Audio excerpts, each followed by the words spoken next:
For Sunday, March 6th, you have found the Georgia Gang. Topping our agenda today, we're going to be talking about the SEC primary last Tuesday, a fantasy sports ruling from the Attorney General, and what about the religious liberty legislation?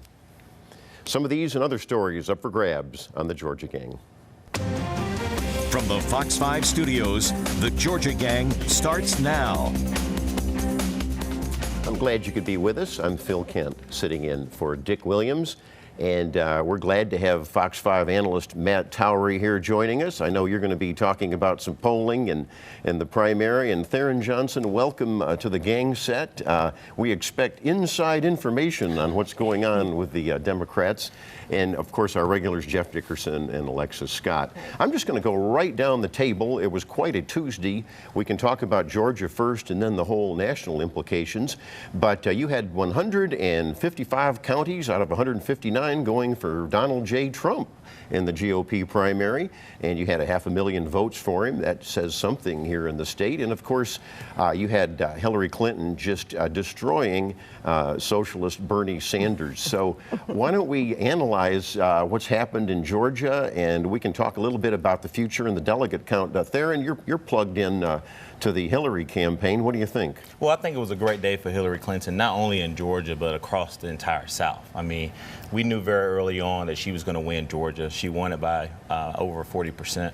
She got 83% of the African-American vote, and particularly women of color really turned out, and I've been saying that over and over again. So these notions that the firewall in the South wasn't real, and some people said that it had a crack in it, was just totally false. I think Hillary Clinton basically was a mandate, her wins, and also I think she's closed out the nomination. Now, what she's got to be careful with as we get in some of these other states is to make sure that we don't get to a point where we have a tone and rhetoric like we're seeing on the Republican side. But ultimately, I think it was a great day for her. Matt? Well, I was at the Fox 5 studios live, and we had this big map. And I'd not seen so many counties with the same color, both for Hillary Clinton and for Donald Trump, since I was defeated for lieutenant governor in 1990 by Pierre Howard. Look, it was a great night for Hillary Clinton.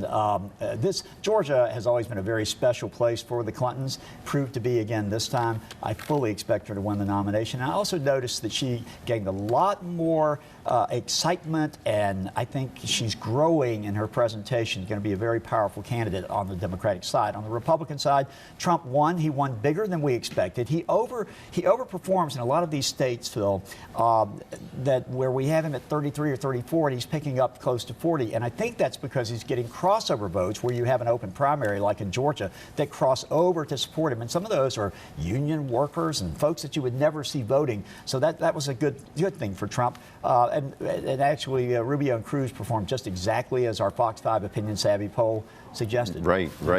Jeff, what do you think? Well, you know, we pick winners and losers here on the Georgia Gang, and I think that Georgia picked the winners, both on the Democratic side and on the Republican side. I think that that's who you will see as the nominees unless Republicans figure out some way to unseat Donald Trump. I don't see how they're going to do that.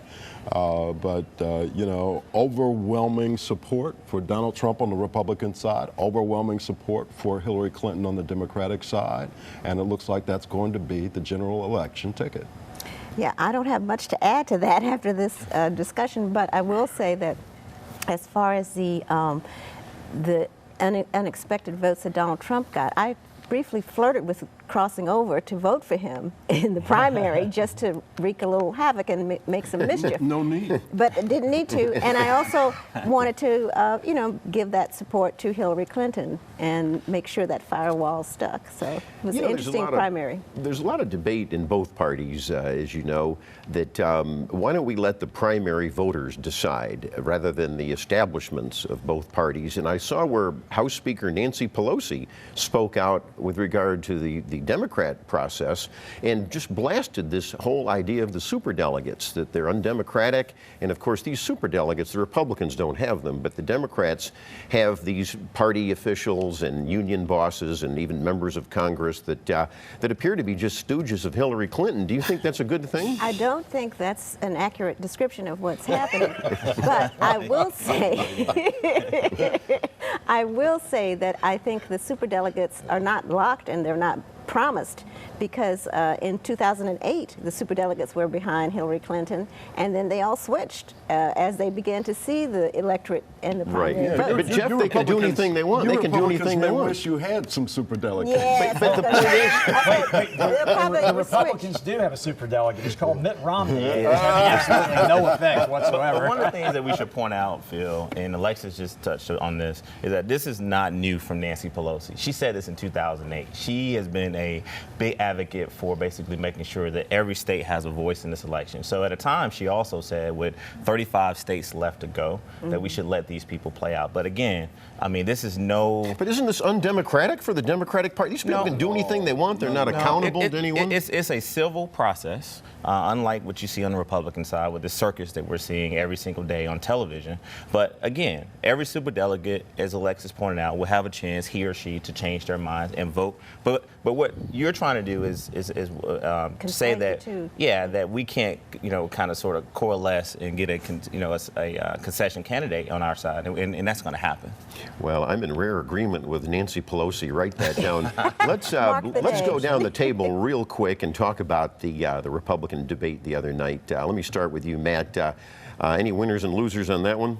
Yeah, oddly enough, that John Kasich actually showed the best in the debate. I think Donald Trump didn't hurt himself. I mean, look, they're firing at him from every direction in the world. He gives the same answers. Nothing's going to change. I expect this. He'll probably win Michigan big and some other states big. Florida's going to be an issue. I'll be down polling that for our Fox affiliates there.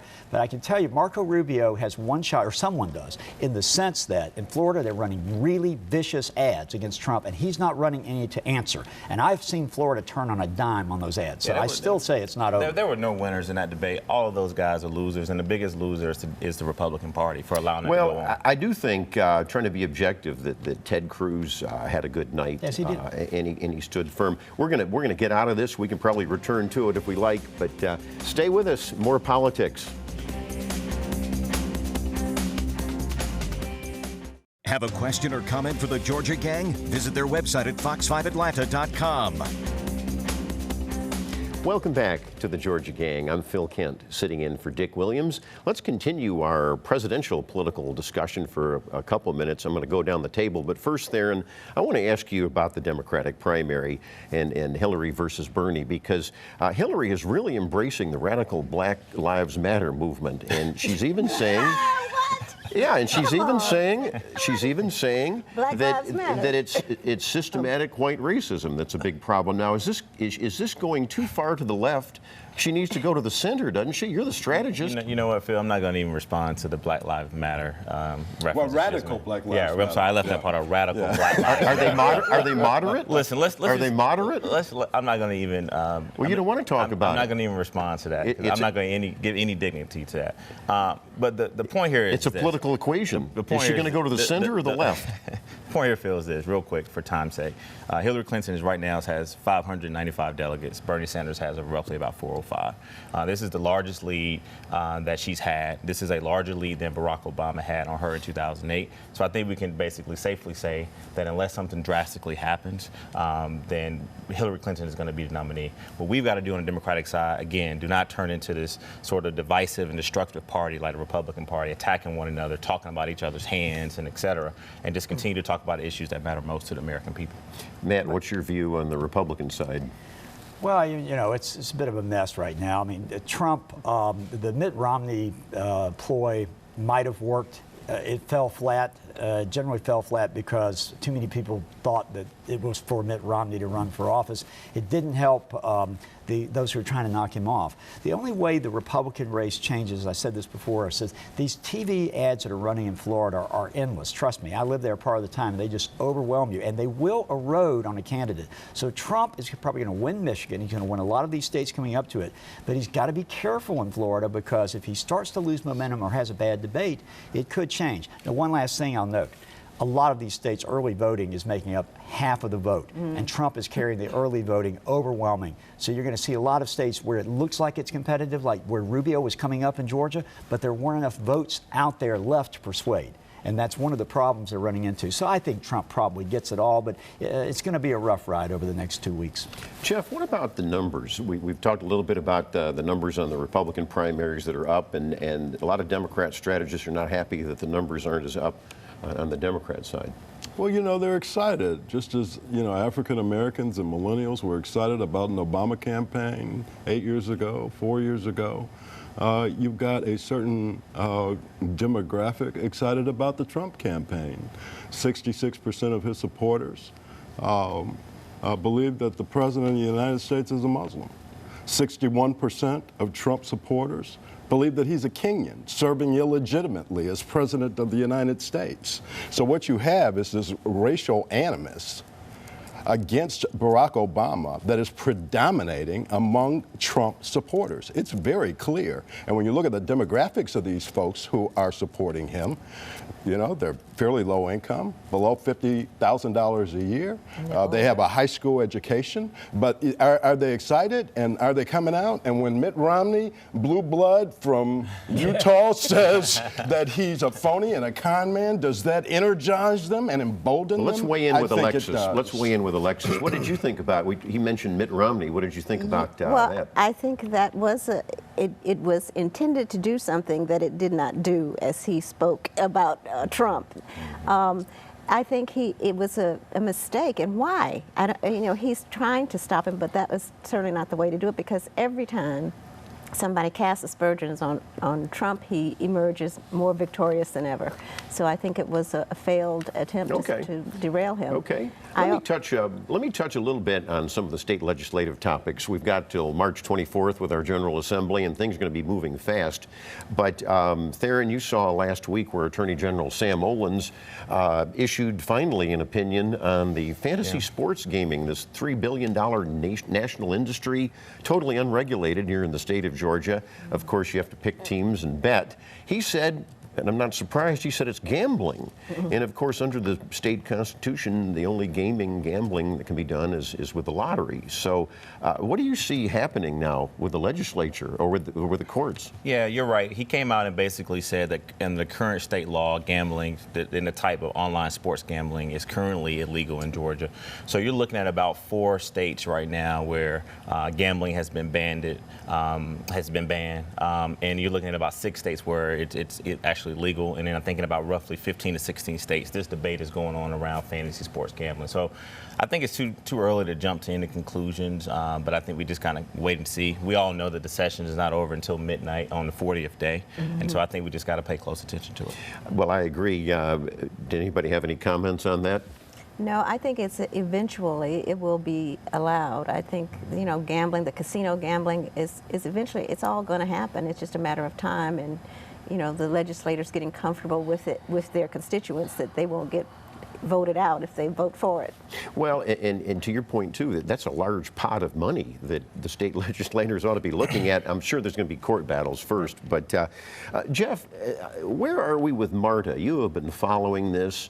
We talked a little bit about the gang last week. It's in flux in the legislature. Tell the viewers kind of where we are. Well, you know, we had a bill out there to try to get some money for MARTA to allow it to expand. It's got there are 3 major components to that expansion: up 400 out I-20 over to the Emory corridor, and MARTA needs the money long-term in order to do that. So you had a bill that would have given MARTA a split of a sales tax in Fulton and later in DeKalb, possibly Clayton, and it looks like it got stalled in the General Assembly, which is no surprise because the Georgia General Assembly has always given short shrift to transit in the state of Georgia and to MARTA in particular.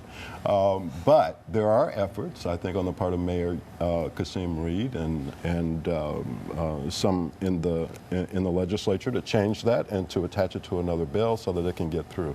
But it's not, I mean, at this point, we just don't know whether or not it's going to happen. Theron, what's your take? And to Jeff's point, I totally agree. There's also was some talk this week about from MARTA Chairman Robbie Ash is now calling on the Fulton County delegation to now introduce a local bill, and they will basically try to get it out of the delegation and hopefully get it done before the 40th day. I think this would generate roughly around $600 million for buses and transit. And so now they're going from this big Senate bill, which I agree with Jeff, is just not in a good place right now, to really try to focus on seeing if they can get something done for the city of Atlanta, particularly in Fulton County. Yeah, just for the city of Atlanta.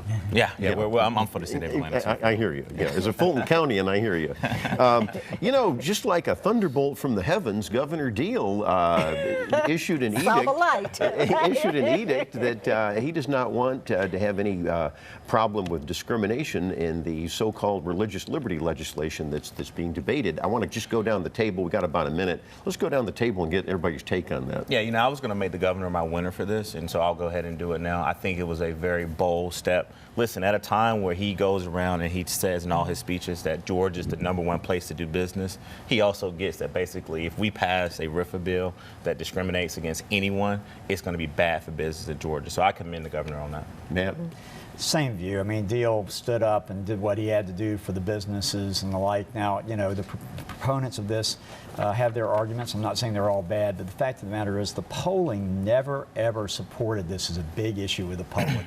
And Deal realizes the impact it could have on the economy here. Jeff, just very quickly. It's just Republicans keeping Republicans in check, and I'm glad that the governor's doing it on the state level, just like you see, you know, the Mitt Romneys and 95 national security experts doing it on the federal level when it comes to Donald Trump. I mean, this is a party in complete disarray, and some of its more moderate, responsible members are trying to rein in the crazies, the radicals, to use your word.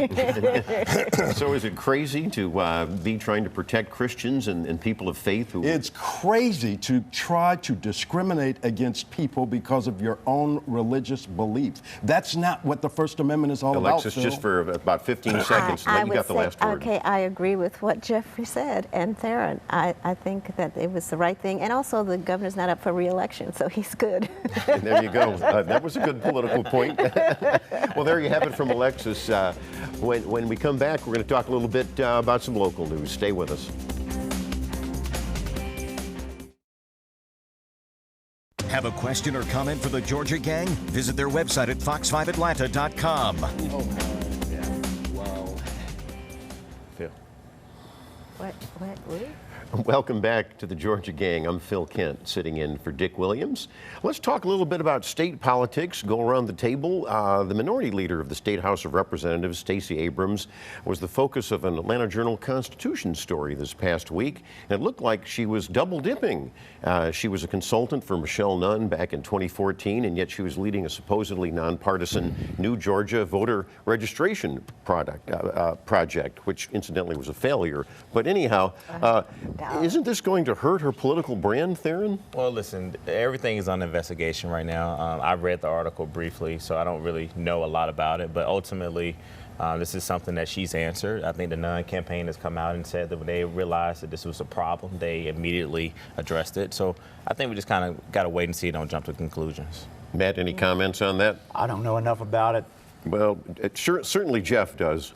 Well, I mean, you know, you got to be transparent in these kinds of situations, and I think that that's where she sort of dropped the ball. You know, you can't have an LLC in your sister's name, and essentially you're hiding this, and it was a small thing. It was $5,000 a month for 6 months. I mean, either give it up, don't do it because you know that it's a clear conflict, right? Or be open about it and upfront about it. And I think the fact that it was an attempt to conceal is really at the heart of the problem. Right. Well, I have to agree with you. Alexis, any thoughts? Not anything more to add, except that I think they did, once they sort of saw what was happening, as Theron said, they did address it, and she agreed, and the Nunn campaign agreed too, and so they just put an end to that contract, and she continued to focus. And while the voter registration was not as high as they had hoped, they did register almost 90,000 additional voters. So. Well, a lot of the Democrats were not happy with that, but a story for another day.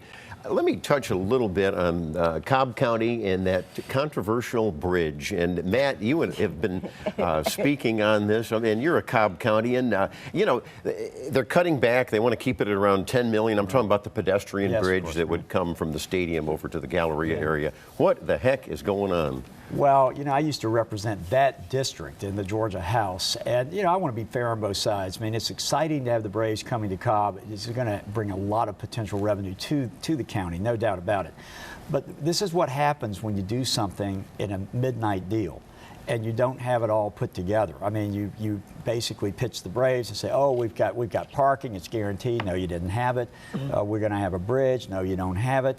I think the problem is going to be, in the end, it's all going to work out, but that first year or two when the Braves start playing there is going to be chaos, and it's really going to affect the traffic flow on all of North Side Atlanta and certainly in Cobb County. So that's the problem that's coming.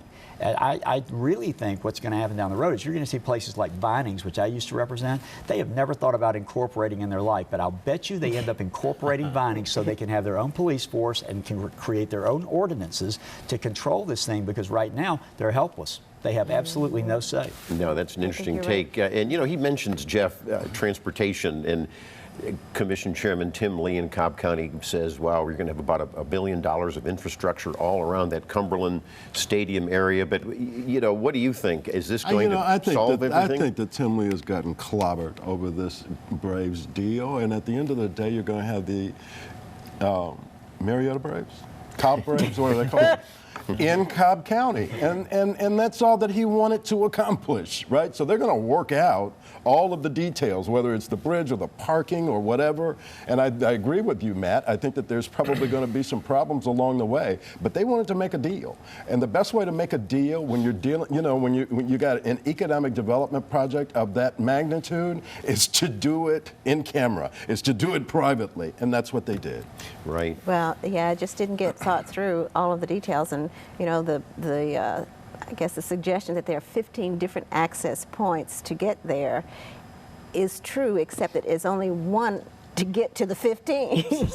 That's right. That's right. Alexis, you've been a journalistic watchdog over the years, and I did notice where the Gwinnett County Commission gave themselves a nice pay raise, a 51% pay raise. And I've always had problems with these elected bodies just giving themselves willing. That's a pretty big raise. What do you think? That was a pretty big raise, but I think they were looking back over time, and they hadn't had one for quite a bit of time.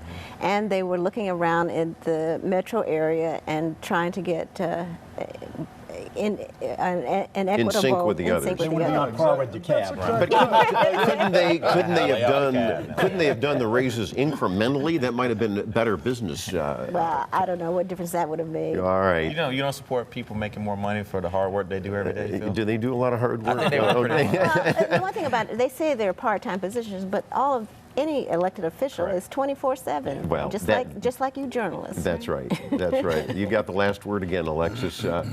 When we come back, winners and losers, stay with us. Time now for the week's winners and losers. Welcome back to the Georgia Gang. I'm Phil Kent, sitting in for Dick Williams. It's time, Theron, for winners and losers. Well, definitely Hillary Clinton is a big winner. Super Tuesday win for her, so I want to congratulate her. Also, President Obama announced that we have now 20 million people who have been enrolled in the Affordable Care Act. And also Roddy White. I want to thank him for his 11 years of service as Atlanta Falcons. A big fan of Roddy, so I wish him well. Great. And my loser, I can't forget this, is definitely the Republican Party. I mean, debate after debate, it just gets worse and worse, and I hope that they'll get their act together. Matthew. Okay, my winners this week would be Raina Casey, who is a very accomplished businesswoman who was one of the first of the old establishment to come out and support Donald Trump, and she really put a boost in that campaign along with their campaign manager, who you've noted before. And I also want to give a winner to Bubba McDonald. He is the only statewide elected official who came out to support for Donald Trump, and he drove all over the state and South Carolina as well.